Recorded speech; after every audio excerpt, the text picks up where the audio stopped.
33. cilete tercüme-i Kur'an'dan Elhamdülillahi Rabbil Alemin ve salatu ve selamu ala seyyidina seyyidil enbiya vel mursalin ve ala alihi ve sahbihi ecmaîn. Dersimiz Sure-i Bakara'nın 2. paranın başında. Geçenki dersimizde şu mevzu belli oldu ki Peygamber Aleyhisselatü Vesselam Medine-i Münevvere baranına 16 ay ile 17 ay çellim Beytül Mukaddes'e karşı vakit namaz okuyuptur. O zaman sonra Rabbimiz Allah Tebarek ve Teala Peygamberimizin bir yüreğinde bir isteği var. Ki kıble nere olsun? Mekke-i Mukarreme olsun. Yahudilerin de bundan haber var öyle kitaplarına. Kişi ahir zamanın Peygamberi Mekke-i Mukarreme'de vücuda gelecek. Medine-i Münevvere bir hurmalık yer otak göçüp bir müddetlapta Beytül Mukaddes'e karşı namaz okuyacak. Sonra kıblede evvel olacak. Nereye karşı? Mekke-i Mukarreme'ye karşı. Şonun ank ilimleri bağmıştır. Bilimler bağmıştır şeyde olacaklığına. O da muhtemelen Peygamber Aleyhisselam da şu mevzudan yani anladan ki ayet Tevrat'ta bağmı, İncil'de bağmı, bu mevzudan ayrı Peygamber'e yürek isteği şu. O mevzudan Peygamber Aleyhisselam'da ilmi yokmuş ki şeyde bolmalı. Yani yürek isteği şu olmuştuk yani. Yani Yahudiler, Mesihliler, hatta Yahudiler şu mevzudan haberler var. Şu gelecekte şeyde olacaktı. O da Peygamber Aleyhisselam Medine-i Münevvere'de vaktin asmanı koydu ya. Asmanı koydu ya ne için ki Hazreti Cebrail Aleyhisselam geldin. O suratında var akım kıbla Mekke-i Mukarreme belli olsun diye. Şunu Rabbimiz Allah Tebarek ve Teala Kur'an'da şu formudur. قَدْ نَرَى تَقَلُّبَ وَجْهِكَ فِي السَّمَاءِ فَلَنُوَلِّيَنَّكَ قِبْلَةً تَرْضَاهَا فَوَلِّ وَجْهَكَ شَطْرَ الْمَسْجِدِ الْحَرَامِ وَحَيْثُ مَا كُنْتُمْ فَوَلُّوا وُجُوهَكُمْ شَطْرَهُ وَإِنَّ الَّذِينَ أُوتُوا الْكِتَابَ لَيَعْلَمُونَ أَنَّهُ الْحَقُّ مِنْ رَبِّهِمْ وَمَا اللَّهُ بِغَافِلٍ عَمَّا يَعْمَلُونَ قَدْ نَرَى قَدْتَنْ بِدَ اللّٰه görüyet diye. Ne hemen görüyet diye?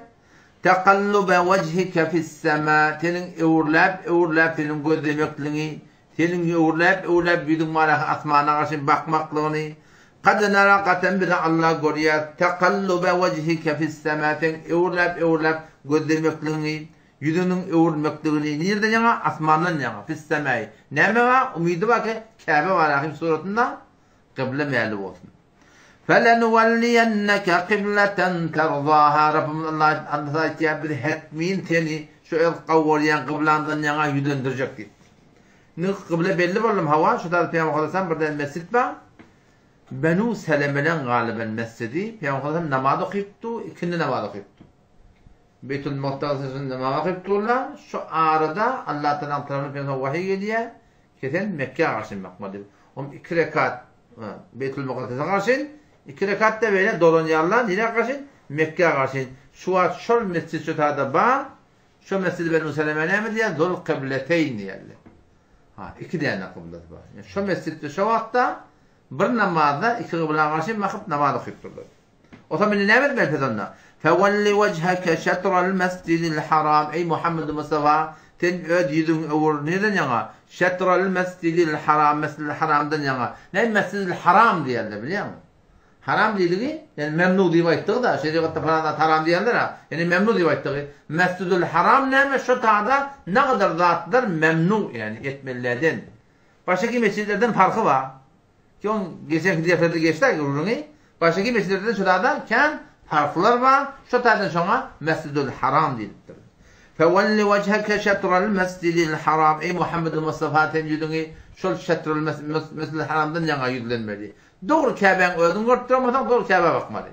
Ama Kabe'ni görmendiriyorsan şu Mescid-i Haram'a karşı şeyler baktan ne oluyor? Şöten kıblan bolup düşüyor. Ferezen hamana doğru şahit Kabe olsa.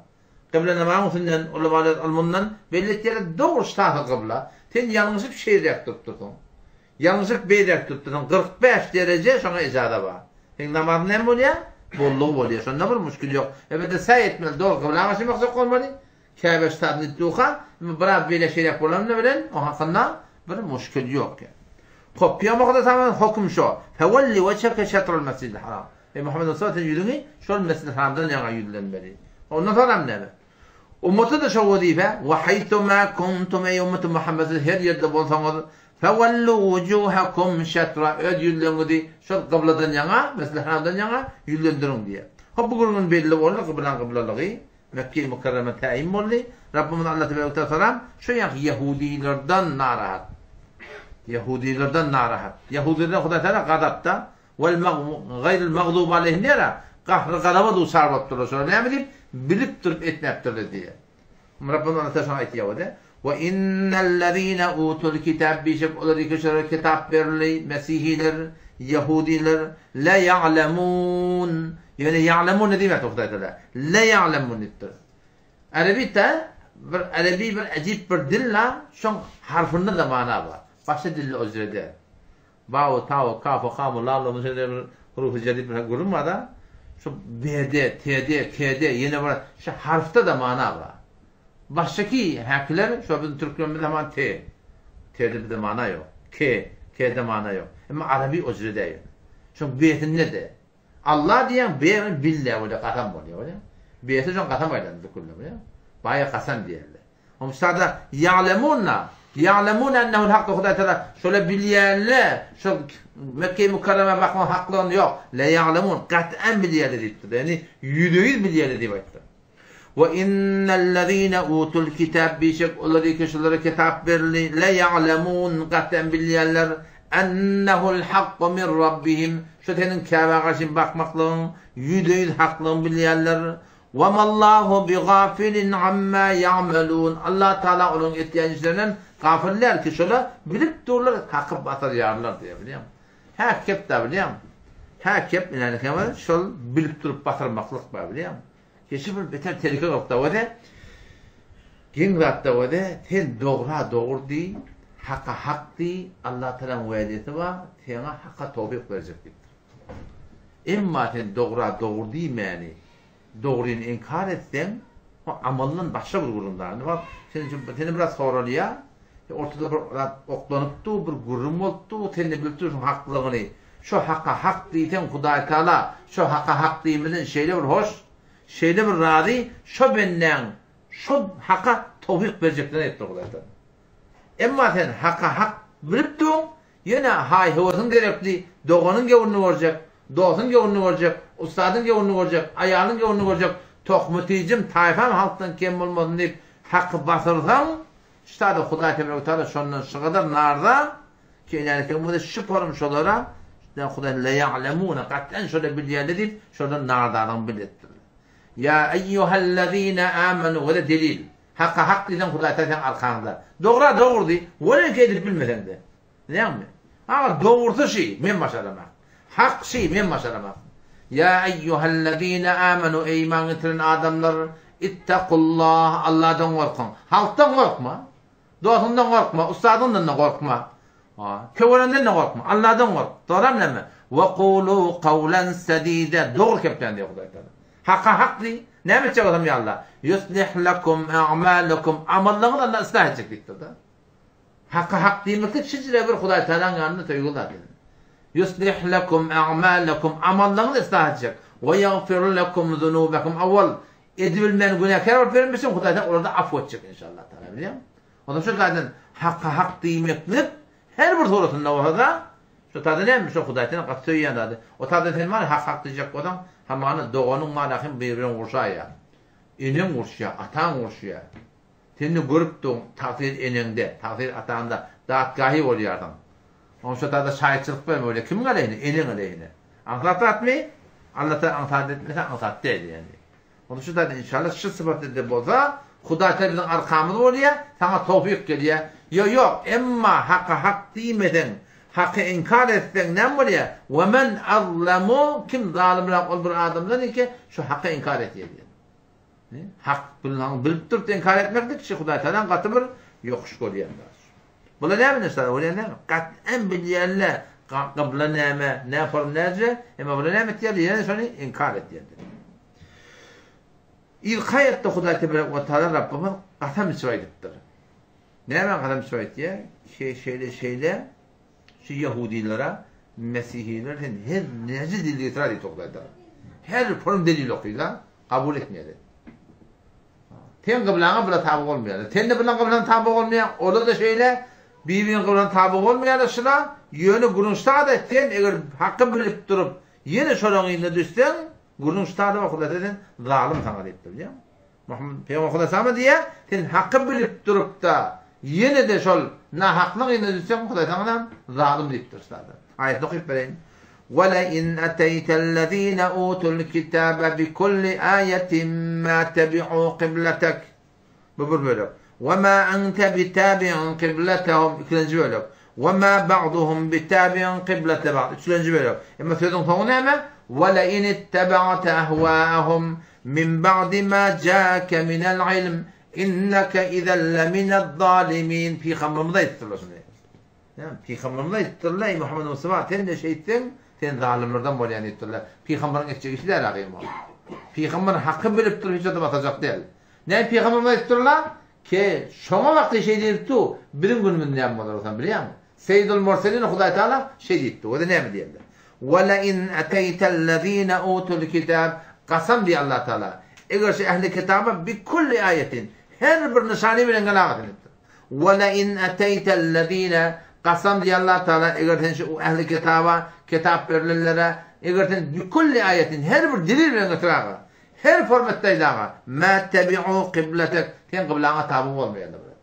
Tevrat'tan koyuyor, İncil'den koyuyor, ondan koyuyor, bundan koyuyor. Türkmen burada mesela yürek yağda koyuyor ya da. Bunlar sana öyle olmuyorlar. وَلَئِنْ قَسَمْ diye Allah Teala in ateytellezine utul kitab eğer şu kitap verilere her form getirten bi kulli ayetin her bir delili ma tabi'u qiblatak senin kıblana tabi olmuyorlar. Buradan Kabe bakan yok diye Hudaý Teala. Ve ma ente bitabi'in qiblatahum. Ey Muhammed Mustafa sen de buna kıblasına bakmıyorsun diyor. Ve ma ba'duhum bitabi'in qiblate ba'd. Bunlar bazısı kıblasına bakmıyor. Yani Mesih ile Müslümanlara bakmıyorlar. Yahudi ile Mesih ile bakmıyorlar. Belli ki yaşanan her gayet uğurda gidecekler.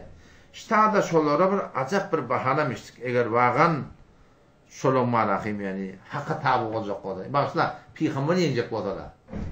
Peygamber yenecek olsa şöyle ne mi? Yani acayip bir da Hudaý Teala bir Yahudiler deyipti. Bir kıbla bakmıyor.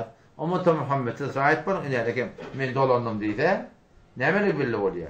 Ne oldu billah Kur'an'ın yalanları çıkıyor biliyor musun? Rahatça mı çıkıyor zahiren? Yani Hudaý Teala tevfik vermese kellen de işlemiyor. Kulun ayakta dolanmıyor. Ben Pakistan'da geçerken evet bunu eşittim ödüm göremek. Yani hayrat harç oluyor yani. Bir Peygamber yanına gitti. Hava. Onu ya Muhammed sen hem de Allah Teala ademine bolyan ettir. Onu hava şey dedi. Onu men halavatım oturuyor halavatım turuyan ettir diye. Men öyle kıyalı ettir diye. Men halavatım oturuyan halavatım turuyan ettir. Ya sen otur ettir. Tur ettir turulmaktır diye. Oturuyor turulmayan. Turacak demek senden mi Hudaý bitlemede bolmuyor yani biliyor musun? Peygamber sen yanına bir geliyor. Sol elini ittir da. Sol elini yiyen hayakı. O Peygamber onu diktir, sağ elini diktir. Onunla sol elim, sağ elim goýan aktı diye da. Peygamber bırakıp kalma varsan şu diktir da. Dige sağal kalmat diye. Felet çoktur diye Hudaý Teala. Şu Peygamber bolandan sonra Hudaý Teala Peygamberden qahar gelen wagty bolýar. Narahat bolýan wagty bolýar. Şoparın beddua qalan adamlar var. Odam şu açıda da ştada var ahim. Şunu şeyle rahatsak yolanacak olana başarıyalamız ki Hudaý Teala'da bolmuyor yani. Hopla belli bolun ne? Ehli kitabeden her bir delil getirir. Qabla Mekke Mükerreme bakmıyor Allah. Odam bizdeki olanğa bakan ne? Muhammed sallallahu aleyhi ve sellem onun kıblana bakan ne? Bula birbirinin kıyafetine bakan ne? Yani gurunçta da şun ilimne ka ayette okunan gurunma. وَلَئِنِ اتَّبَعْتَ Muhammed Mustafa'nın tabi olan ehvâehum şunun kahişatlarına, hayhıvatlarına, hayhıvata tabi olmak, hayhıvat ne oluyor? Huda bilen Peygamber'in aydınında ters, ladetin diyanette şuna hayhıvat yerler. وَلَئِنِ اتَّبَعْتَ ehvâehum ey Muhammed Mustafa, eğer sen şunun kahişatlarına tabi olan, şeriatı tertip arayanın tabi olsan Hasan'dan sonra Murat bilmeyenler olmuşsun da bilmezlik de min ba'di ma ca'ke minel ilm alim sana gelenden sonra bilip de onun ne? O da ne diye? İnneke izen leminez zalimin qaten ey Muhammed Mustafa sen zalimlerden dediktir ya. Peygamberimiz şuna ayttılar. Bana sana da şidat oldu. Şu kun camada hobbeden şu menin 50 yaş geçiptir. Her ayetinden bir yaş geçiptir. Avval bilmeyen demiştim bunda. Hobbati birader bilmesen ne etmeli ahi. Bilmeyaptır. Ama seni biliyorken hak kayti, na hak kayti zamanda o bey deyip ki, bir şey deyip ki, her ayet böyle deyip ki, sen de bilen hak şey. وَلَيْنِ اتَّبَعْتَ اَهْوَاهُمْ öğreten milletin hahişatlarına tabi olsan. Min ba'di ma ca'ke minel ilm min alım geldi de anne. Hakka biliyorsunuz haram şey, sünnetçi, bedgatçi. Allah Teala ne inneke zellemine zalikatten sen zalimlerden diye biliyor musun? Vakti bir adam zalim, Huday Teala'nın yanında zalim olandan sonra o zaman şol adamın oğlunun şoğunun tav olmaktan değil mi? O tabi geçen dersinde geçti. İbrahim Aleyhisselam vakti ki Huday Teala berkatlarına kâle inni ca'aluke linnâsi imâme menhem millete baş edecek, pişva edecek, başlık edecek deyip aydanına Hazreti İbrahim Aleyhisselam kâle o min zurriyeti ya Rabbiyallah min oğlunun şoğundan bir millete baş Peygamber Sallallahu koyuyor dedi biliyor musun? Allah Teala mı dedi? Tenin İbrahim Halilullah da Allah'tan duası. Atası şoförmü adam. Ama ten oğlunun şoğundan hayti bir adam zalim olsa kâle la yenalu ahdi zalimin dedi biliyor musun? Ki benim nübüvvet makamım bir zalimlere yetmiyor. Ten oğlun boza olsun. Ten tohmudicinden boza olsun. Evet, ama sen eğer oğlun olsan zalim olsa bir de ona böyle bir makam vermiyor dedi Huday Teala. Şun konu şeyde biliyor musun? Şun konu bir eğer vagan İsleyen olsa ki ödümüz Huday Teala'nın makbul olaydı, Allah'ımıza amel etmeli. Oğlun olsanın kabul bakın İsleyen olsa %99'unu Huday Teala'nın Allah korusun içinde lak çıkayan da oluyor da kenanı alak. Yani %99'unu oğlun olsak edepli, terbiyetli, namazlı, din diyanetli şolmana akımır ağaç çıkacak adamda olacak olsak biz ödümüz Huday Teala'nın yanına zalimlikten çıkmalı. Hasan zalim oluyor ilerken وَلَاِنِ اتَّبَعْتَ اَهْوَاهُمْ yani yardımda olarak diyende milletin hahişatlarına tabi oldu. Hasan'dan sonra min ba'di ma ca'ke minel ilm. Elimde ortaya geldi. Hakkı bilip tut ne mi Huday Teala? İnneke idelle minel zalimin. Katlen zalimlerden diye. Onun için zalimlikten çıkmak gerek. Peygamber Huday Teala'nın aydıktırlar. Ta ki ne mi? Biz öyle hitabımız çekildi yani. Peygamber Huday Teala şey deyip de biliyor musun? Kavaklarda biliyor da biliyor musun? Ki camiada senin birini yaşlık ediyor. O da sana yaşlık ediyor. 1 yıl oluyor, 2 yıl oluyor, 3 yıl oluyor katlaşıyor, yaşlık ediyor. Ondan sonra o bir dilde bir yamallık ediyor. Diyor ki şunu üzüyor. O ne mi diye? Ben şu an yaşlık ettim diye. Bir sırf yamallık ettim diye de. Minin üzü diye. O da kâti yamallıkla oluyor, tamam edin yaşlıktan yuğuyor. Kâti yaşlıkla oluyor, hem edin yamallıktan yuğuyor. Şimdi biliyor musun? Şu Huday Tebarek ve Erhamur Rahimin. Şundan ağzı mehriban hiç kim yok. Mehribanlık yaradanı o şu. Ama şu Huday'ı ki mehriban ten son 50 yıl, 60 yıl, 70 yıl in hem hizmet abadet ettirdin. Girip şunu şirk ettirdin. Kufr ettirdin. 70 yılın hemesini berbat veriyor biliyor musun? Yani o da kâhi yamallıkla var. Hem yaşlılıkları ne demek ya biliyor musun? Yuh görüyor.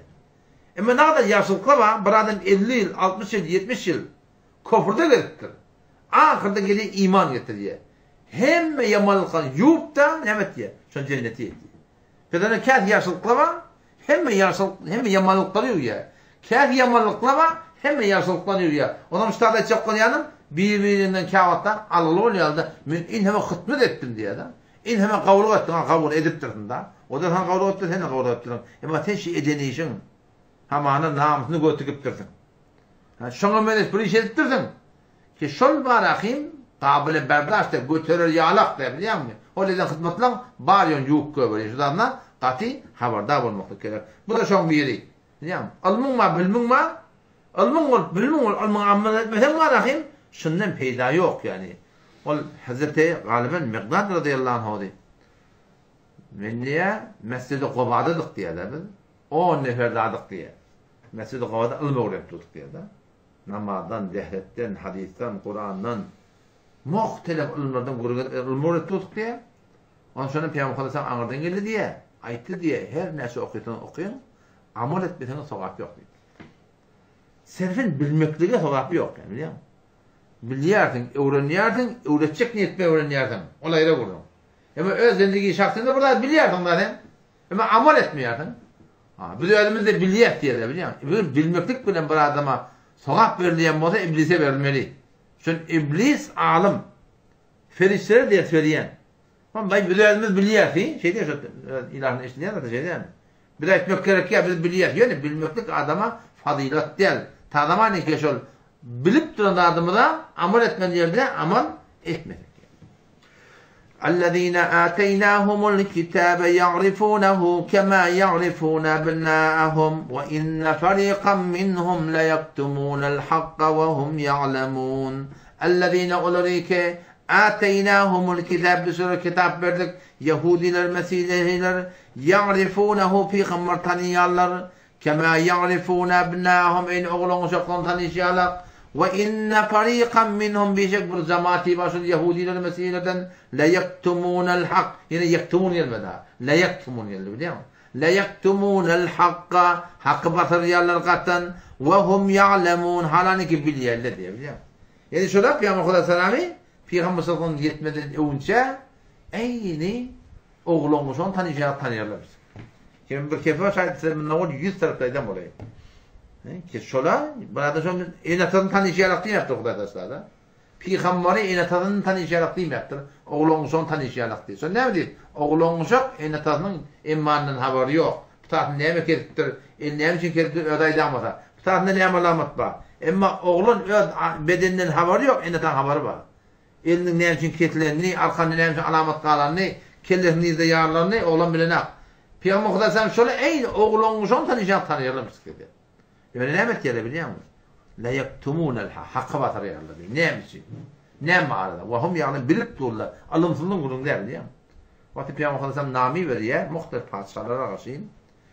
Herakla karşıyım veriyor. Öyle kabul edeceği yönü milletinden korkup izni dolanıyor. Herakla Rum'a, padişahı Rum şu zamanla şol hakkı biliptir. Peygamberin hakkını biliyor. Onun sonra ardahal etti, onu kıyık çıkıdık kalıyor, ay mene sizin qaim duracağını bilecek oldum diye da, öyle orduya idine. Khosrow Perviz ki o tarif yasan namasını yırt diye biliyor musun? Yani o tarif yasan onu beddua etti, Allah tarifinin namamı yırtsın, yani mülkünün arqatan diye da. Ki sonra İran böyle oluyor şu vaktinde. Şol Peygamberimizin namasını edip hürmet koyulanın biri Mekukes diye. Mekukes, Mısır'ın padişahı. Bütün edepli, hürmetli, Tevrat'tan İncil'den haberli adam. Peygamber Hasan dörer vücuda gelirken gödeş bir adam. Öyle onu da ağlamıştık. Başka bir doğanı var. Alimin adı Ersanus. Mekukes'in doğanı var. O da biter alim. O da şu doğanı bilece taht padişahıyla oturup şu an kömekleşen. O zaman Peygamber Aleyhisselam'ın namaz baranı onun avşab, izgab. Şu forma Peygamber'in tila hürmet yani bana sahabalara. O nameye diye şeyle memur ulakam bir yurdun padişahı. Yoksa ben gelip sana iman getirirdim. Falan ederdim dedi. O Hazreti Maria'nı veriyor. Peygamber'den kendisi var da biliyor Maria. Şu tadan getiriliyor. Şu tila hürmet sonra Peygamber dünyadan gitti. Sahabenin misafet etmeyene baralarına şu mekukes yani var akım kalben ana bir iman getirecekler. On bir aradayda bir fakat ibadetiyle mi oluyormuştu? Şu arada hemişe vardı arada. Şu 10 tane Arabi aile var akım. Müslüman sıddın bir yerden dönen attı ya da Muharrem şu avvallanma. Sefer olsun, Rabi'el avval olsun, Rabi'el böyle avvallan bağlattı. Onun için aradayda ibadetgahını girip kullun padişahlık tehdit ettiğim olmalı. Hiç kim görünen akbıyor. Ama doğunu geliyor, zayın oturuyor, ya oğlu geliyor, zayın oturuyor. Onun şu tada, vakti Peygamber Aleyhisselam'ın yaralar Mısır baranından şu tada, ola da bana ardahal ettiği uçak imana çağırıyorlar da. O da var iman getirecek oturan adam, şun oğlu var. Şun oğlu dedinin iman getireceğine bakıyorsunuz edip, bulanmaları iman getirir, tahtımız gider, padişahimiz gider diye, bu da yanlış. Şun sahabına bir Müslüman olsa kullen padişahını şun öldürüne veriyorlar. Hükümeti öldürüne veriyorlar. Şun öz mesihiyetini qaim duracak olup, maqam, mensep, riyaset derepli, dedesi vakti ki giriye, ibadetgahına, o zaman şu dedesinin xadımı var. şaytunu veriyor. Xadımna bir kän pul veriyor. Dedemin sırtına deher koydu. Deden şeyip öldürüyor. O xadım öldürüyor sonra. Onu da gün yok. Onu öldürüyor. Toram ta arada çıkan şey takta oturuyor. Dedem abadatgah, dedem abadatgah deyip. Toram da Müslümanların evinden ne kadar cengiler edip ne kadar adam öldürülüyor. Ne ama? Bilmeyen ne olur Türk'ün bırakıp dongu diye biliyor diye de. Fakat mekam, mensep, riyasetli şimdi iddet atışlar. Burada da son vurduğum. Ve inne fariqan minhum bir cemaat sürürdün. Le yektumunel hak. Hakikaten basacaklar. Ve hum ya'lemun. Halen ki biliyorlar diye. Bilip durup hakkı Huday taktasın basacaklar var. Ne kadar bir tehlike var biliyor musun? Bir böyle sen bir ödün özündeki hususi mi var da sen öyle aramda yakkurun. Ama sen bir milletin başı oluyorsun. Sen hakikaten köp adam hakikaten olacak biliyorsun mu? Şu suratında. Yanda şey oturulan bir grup var ya da. Neçil min navon yolun haliyana vardım biliyorsun. Akıllım birinin gurundeş oldum diyorlar. Gurundeş olan şeyle 30 min navon, 40 min navon, 50 min navon şu öyle pişirilenler batın yoktu diye. Onu ne yapalım? Ay bilet şey milletin kefinden kork. Onun bunun akını kefinden kork şey etkiliyor. Öyle akın ki dünyadan kayıttı. Bir de şunu hiçbir şey etkiliyor dedi. Yok bu da hiç saati yok dedi yani. Hiç saati yok dedi. Sonra da bana tavsiye diye başta idam oldu dedi. Sizce çekildi yani. O hem yağlamın bilyerler de. Yani bula maqam mezhep riyasetini jimet birle. Bu tadı da şol ata şuna meneş burada hatta. Kepten korkup, gurundan korkup bana şu kunda takadın hakkı batırılıp şol hakkı batırılmak konusunda milyar ne oldu şu an? Harsoldu. O zaman manahim şu kam tehlikesi ki. Ama akıllı dua etti. Yağını yapınca bir de kum yağı biliyor musun? Hani daşyamı senden razı ol. Ödün varsa orada sen hemen şu oğlansan mı? Oğlansan burada et verip dursan. O ne mi diye? Teyze şey etmediğini bir et diye. Teyze şunu toyda tutuyor. Şimdi bilemeyeceksin. Etmedip dursan buradan oğlansan şu etmediğin dağın et diye teyze şunu toyda tutuyor biliyor musun? Şu aşıngurun da şeriatta haram ya haram esnatla var. Şunu yiyip teri emin deyip kabul olsun deyip Allah kuvvet versin. Ne kadar tehlike. Ödüne bassan sen, ödüne bassan ortaya şunu. Sen oğlun mu? Sen şunu falandak et bilip dursun. Motoru mina mahal ettirsin. Maşini akıda mahal ettirsin. Bu da hay maşini akıdıp bari o tadı da akırdığını satırıp bir değerli maşini noktayı deyip. Ne kadar ateşom kıyın olur. Bila teşbih Allah Celle Celaluhu bizim Rabbimiz şunu burada etme deyip duran zatlı var mı Türkmenin arasında? Şunu umumi de biliniyor, şunu edilip gelip diye amin. Amin tavsiye, kabul olsun. Böyle bereket versin diye de Allah kuvvet versin iddia diye de biliyor musun? Mesela şu taydın şu dua edilir şu ama yağının yanına hem yağıyor, tolan yağıyor biliyor musun? Bizim borç bir yaşmada verin var, hem daş yapmasına razı olsun yani. Tavsiye kimde? Tavsiye bir ulemalarda. Biliyor musun?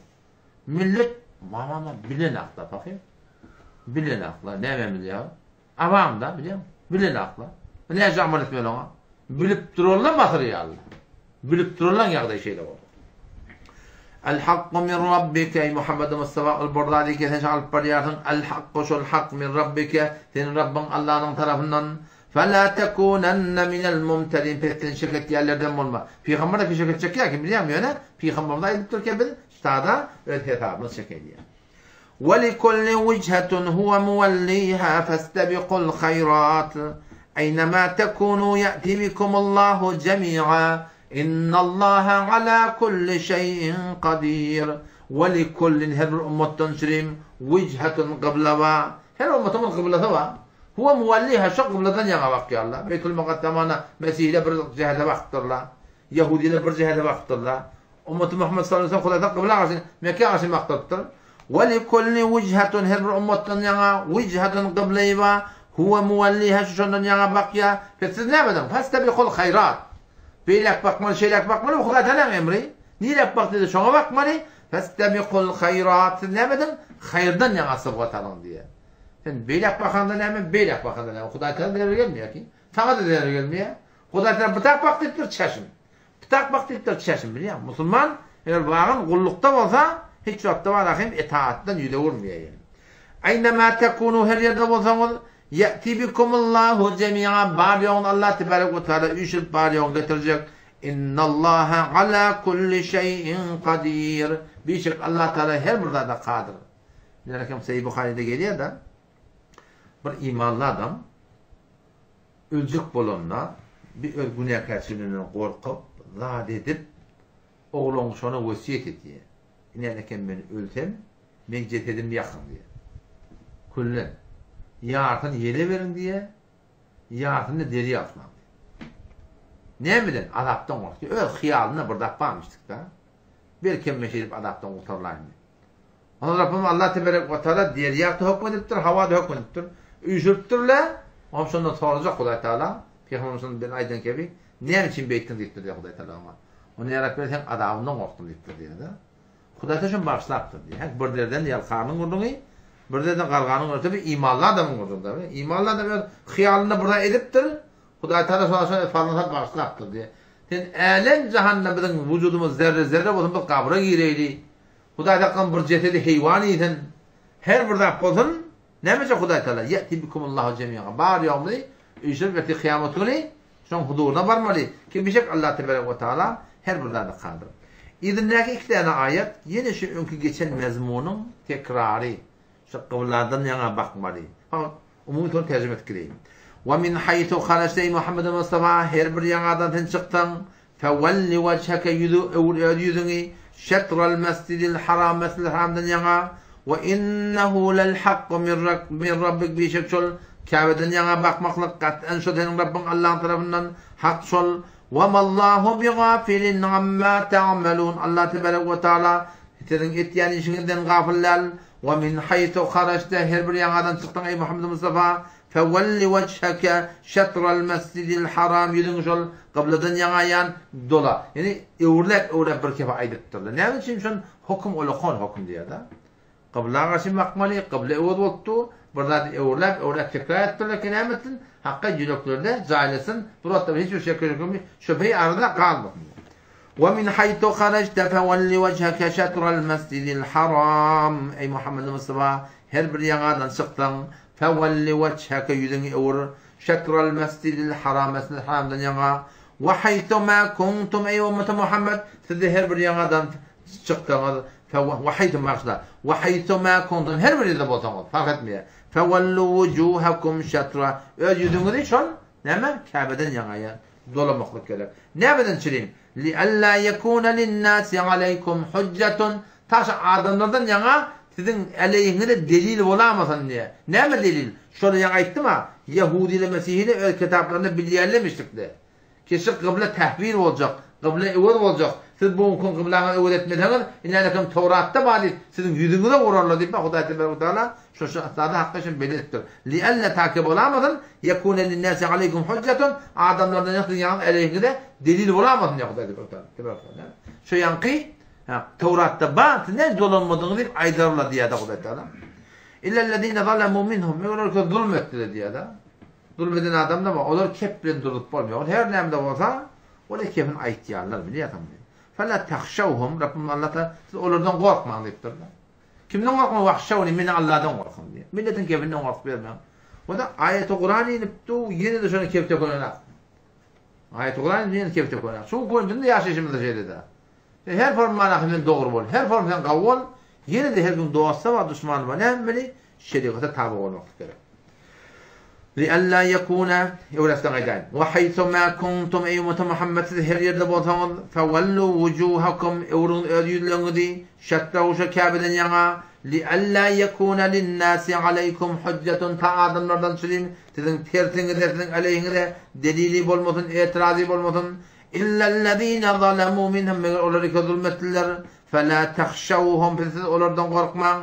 Vehşevni min Allah'dan korkun. Ve li'utimme ni'meti aleykum ta ki min Allah size nimetim tamam edeyin, kamil edeyin. Ve leallekum tehtedun şayet ki siz hidayet tavarıyalak diye Huday Teala. Onun şu taydan bu kurunçlar tokunya İzqa ayet ki 151. ayet boluyor. Mevzu noktada kulen evvel oluyor.